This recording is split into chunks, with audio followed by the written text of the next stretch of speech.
the white guy, and it's either just blurring the white conservative, they're just blurring those two together.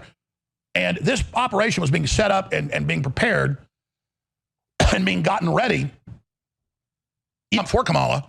They were to steal the election from Trump for Kamala. They were definitely going to go ahead with the terror attacks and say, oh, it's the Trump supporters. They're really the fifth column. And then subconsciously, everybody's been programmed with the movies and TV shows and fiction that's been promoting this non-existent thing. It's just like I was able, in the last few years, to say that they are going to start staging terror attacks against illegal aliens and black people, and say, as a group, Trump supporters are white supremacists. And that's not my opinion. In June of 2021, Biden put out the new National Security Directive that I've covered on air probably about 400 times. It's public. And they say the number one threat is white supremacy. And then they define white supremacy as being against open borders, investigating election fraud, being against forced injections, and future pandemic lockdowns. Trump supporters, the deplorables, the garbage that we've been called.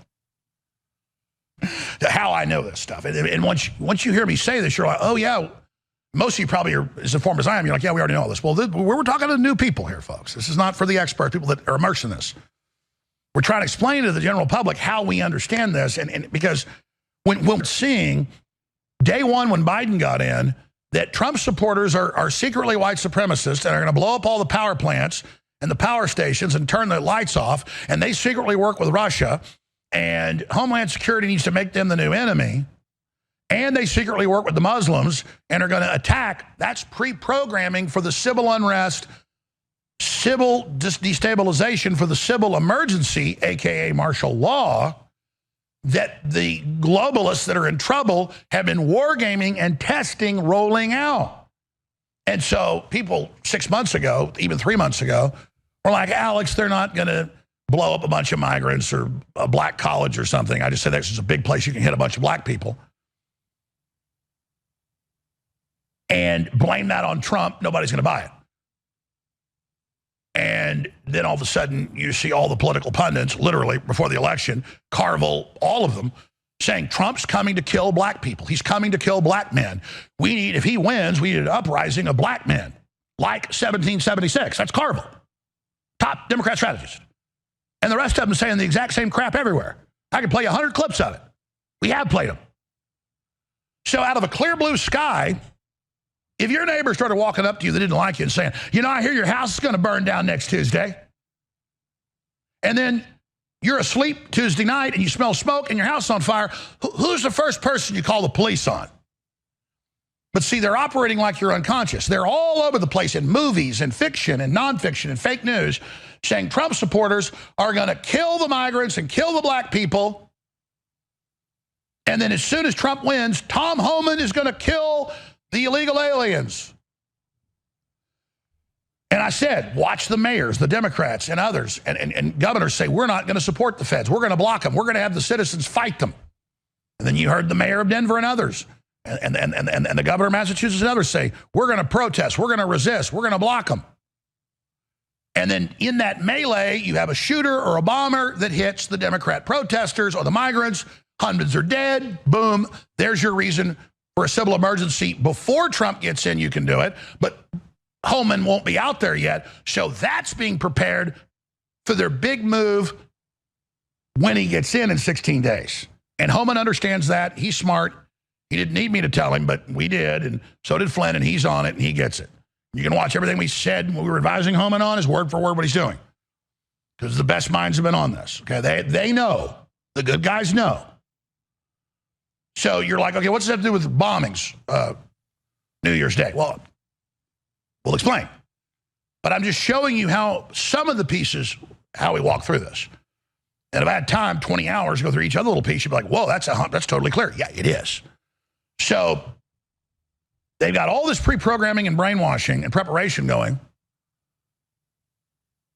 And whether Trump got in or not, they've still got a problem with the Trump supporters and the populist base that's taken over the Republican Party.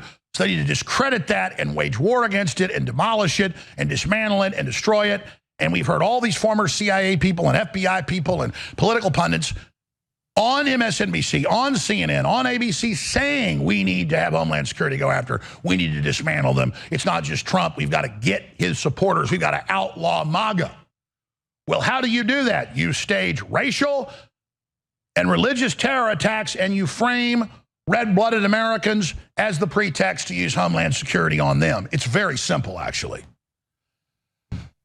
So, just like Oklahoma City was run by U.S. intelligence, elements of the U.S. Army, through EU, German intelligence funding, and this all came out. You want to look into it, it's a whole other show. They run the same plays over and over again. Hell, it's even some of the same people in the Justice Department now that were the number twos, like Eric Holder, back at the time they did that in 1995.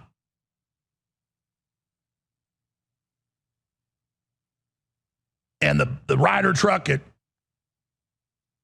Fort Gruber and just all of it. And the ATF out in Arizona blowing up the Ryder trucks the month before. Yeah, it's all an operation. And then we had the ATF people and the FBI people and the German intelligence all caught on camera and all seen by witnesses in the days before Oklahoma City in the building doing repair work, planting large sticks of gray butter, the witnesses said. I've interviewed them. Interviewed the cops' families that told them what happened, and then they killed the cops. Probably done 200 shows on that, made films, written books on that. I mean, each little piece would take days. But it's important people know how I know this. This is what I do. So this was a false flag meant to be blamed on Trump supporters after Kamala's controllers were able to steal the election. But because the operation is already still going, they've implemented it as a beta test to see if we're going to buy it so they can hit Trump when he's having that rally in D.C. at that hockey stadium the 19th, or at the inauguration itself. And I'm not saying it's going to happen. I'm exposing it so that we can stop it. And I have right here people currently in things like Delta Force, not going to show you this, telling me I'm dead on, and that they knew Livelsberger. So this is very clear to anybody that actually does this professionally. Now, obviously, we need to analyze every angle of this and be very watchful, and we need to also be exposing who the prime suspects are, who stands to gain, who has a motive, who is in control still of the government. And again, it's not like these attacks just happened, and I'm just saying, oh, look, looks like it's the Biden administration. No, I said they'd start doing this when he was president-elect in the buildup to the big attack. And it could be a tactical nuke, a suitcase nuke, blamed on the Russians, blamed on the Iranians. Because when you see the different FBI memos that have been leaked, which I predicted before they did it, Trump supporters are going to blow up the power stations if he wins or doesn't win in consultation with Russia. Translated, the deep state is wargaming, knocking the power out in different areas of the country or entirely, and blaming it on Trump and his supporters and the Russians. And I said that months before, a year and a half ago, the FBI memo came out and they were saying exactly that. And there was a lot of data and research behind that, but they were all over the news saying white supremacists that are Trump supporters are going to blow up power plants because they're mad that Trump lost, or if he wins, they're going to do it, or if he loses, they're going to do it. And they were just pre-programming. It's completely obvious. And then sure enough, day before the election, they roll up a few of the groups that were led by the FBI, where they found mentally ill people online that thought they were part of some Nordic, Thor society. And a lot of this is cleanup because Trump's coming in and they want to hide all this. So the way to hide it is to go ahead and run the operation so the patsies are dead.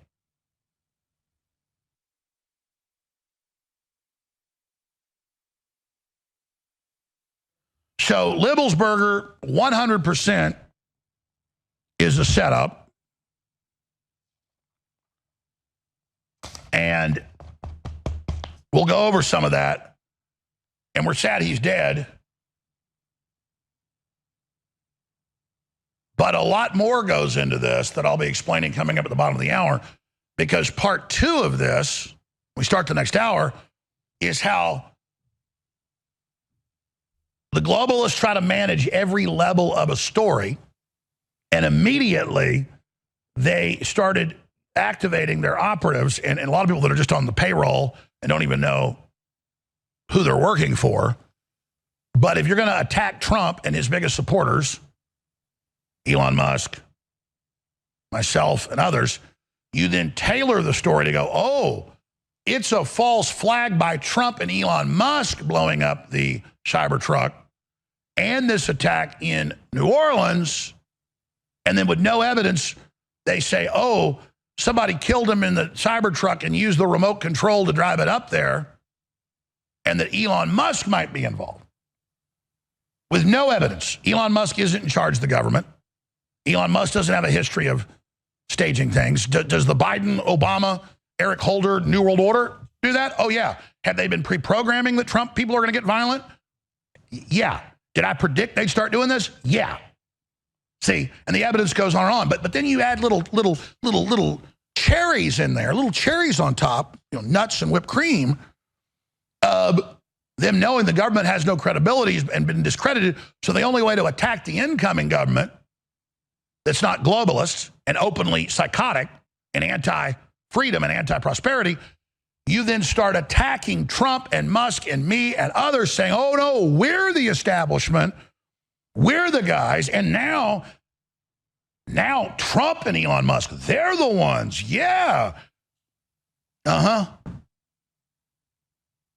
See, oh, Trump staged the shooting of himself in Butler. Oh, that was fake down in Mar-a-Lago. Oh, yeah. And then you walk through each piece of that. They have idiot leftists holding up full cartridges on TV saying, this whole bullet hit somebody. It's 3 inches long. It'd blow his ear off. They don't even understand that it fires a projectile and that it can graze you. And that real people got shot and people died. Or the Ukraine psychotic leftist out there trying to kill him at Mar-a-Lago. As we predicted. No, Trump's trying to end the wars. He's trying to secure the border and sovereignty. He's trying to get us to have more children. He's against the globalists. They don't like that. They're the ones still in charge. They're the ones that have this long-term project saying Trump supporters are going to really work with Iran and work with Shiites and with Sunnis. But who just funded, with the $80-something billion of weapons given to the Taliban and then to Al-Qaeda and ISIS, the overthrow of Syria and Assad? And who brought the Muslims in, accelerated it? The Democrats. Who's made the secret deals with Iran? The Democrats. Who has the whole history of working with them? The entire deep state, from Jimmy Carter right up to George W. Bush. The deep state works with Al-Qaeda. The deep state works with ISIS.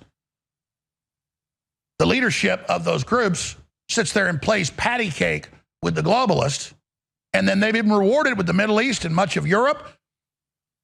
Their patsies go out and kill people and blow things up. They're real Muslim terrorists. But the higher-ups are double agents.